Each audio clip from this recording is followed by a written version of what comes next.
এত জায়গায় গেছি, মানে এখানে যে মজা লাগতেছে আমি এটা মানে বর্ণনা করে বলতে পারবো না। আলহামদুলিল্লাহ রাব্বিল আলামিন। এটা এখানে না আসলে, যেমন অনেক ভাই বলে যে এই কাজটা না করলে বুঝবেন না, সহি কথা। এই কাজটা এখানে যদি না আসেন, এই রাস্তা বের না হলে এটা ভেঙে বুঝায় বলা সম্ভব না। এই ছোট ছোট জিনিস এত মজা লাগে। তাওহীদ আল আমালিয়া, যেটা যা এক আল্লাহ একত্বতা, যে আমরা এটা আমলে যে দেখবো। আমরা তো বাসে বসে সবসময় এটা আমরা প্র্যাকটিসে এই থিওরিটিক্যালি পড়ি, বই পড়ি, লেকচারে দেখি, কিন্তু আসলে যে এখানে এসে যে আল্লাহ এত কিছু সৃষ্টি করেছেন, সুবহানাল্লাহ, এখানে আল্লাহ যে মুজাহিদিনদের জন্য কত নিয়ামত রেখেছেন, কত রিজিক রেখেছেন, এসব আমরা আলহামদুলিল্লাহ এখানে না এসে কখনোই বিশ্বাস করতে পারবো না। যতই ভিডিও দেখি, যতই যাই করি, নিজে না এসে এটা আলহামদুলিল্লাহ কখনো বোঝা যাবে না।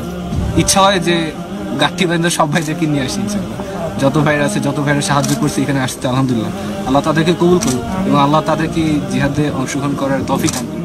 আল্লাহর কথা বলে, আল্লাহকে ভালোবেসে। এখানে এসে আমি দিন যতটুকু শিখতে পেরেছি তার কানাকড়ি আমি বাংলাদেশে শিখতে পারিনি।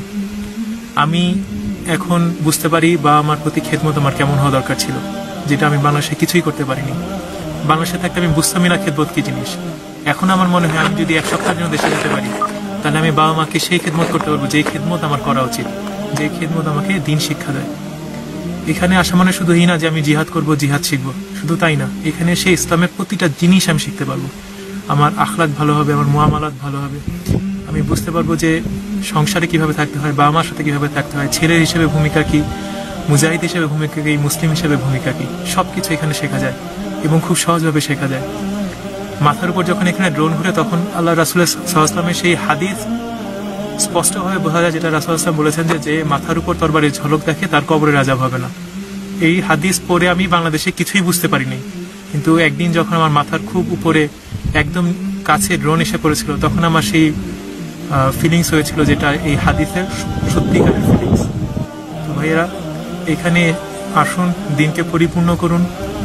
আল্লাহর সাথে আমাদের ওয়াদা এটাই যে আমরা আল্লাহর জন্য সবকিছু ছেড়ে দিব এবং তার বিনিময়ে আল্লাহ আমাদেরকে বিস্তৃত জান্নাত দান করবেন। আমাদের থেকে আমাদের জীবন কিনে নিছে, সুবহানাল্লাহ।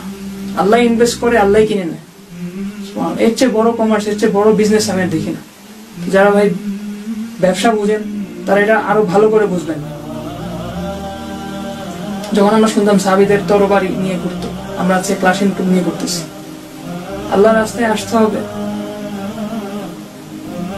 নাহলে আপনি বুঝতে পারবেন না ঈমান কি জিনিস, নাহলে আপনি বুঝতে পারবেন না মুজাহিদ কি জিনিস, নাহলে আপনি বুঝতে পারবেন না আল্লাহর নুসরাত কি জিনিস। মৃত্যু জয়ী সত্যের সৈনিক দল, গন্তব্যে গিয়ে ক্ষান্ত হব। রাসূল আমাদের কমান্ডার, কোরআন মোদের পথ নির্দেশিকা। রাসূল আমাদের কমান্ডার, কোরআন মোদের পথ নির্দেশিকা। তুফান আগুন পানি মোকাবেলা করে যেথায় বলে সেথা ছুটে যাব মোরা। মৃত্যু জয়ী সত্যের সৈনিক দল, গন্তব্যে গিয়ে ক্ষান্ত হব। সিদ্দিকী ঈমান হায়দারি তেজ, আল্লাহরই পথে লড়ে যাব। সিদ্দিকী ঈমান হায়দারি তেজ, আল্লাহরই পথে লড়ে যাব।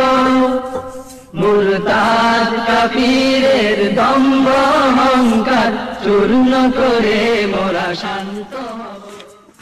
ঢালা প্রাচীরের কর্মীরা কই, ঢালা প্রাচীরের কর্মীরা কই, ঢালা প্রাচীরের কর্মীরা কই। এ সমাজে তোমাদের বড় প্রয়োজন, বসে থাকা কিছুতেই সাজে না এখন। এ সমাজে তোমাদের বড় প্রয়োজন। দুনিয়াতে কি আছে? দুনিয়া নিয়ে আমি কি করবো? দুনিয়াতে আমি কি দিতে পারবে আমাকে?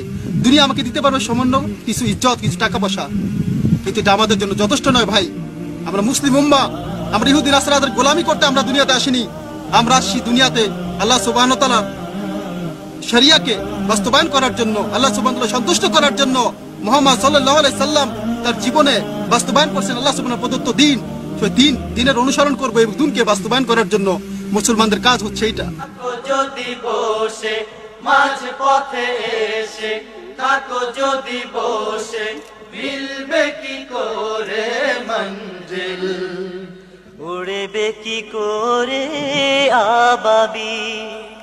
পরাজয়ে ভেঙে পড়া সেই জাতি নই, পরাজয়ে ভেঙে পড়া সেই জাতি নই, সীসা ঢালা প্রাচীরের কর্মীরা কই, সীসা ঢালা প্রাচীরের কর্মীরা কই।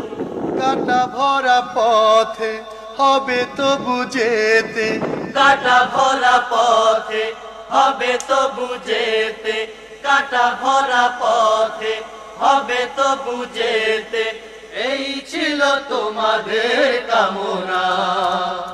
কে যোগাবে সেই প্রেরণা, সুশীতল ছায়া তলে এসো জড়ো হই, সুশীতল ছায়া তলে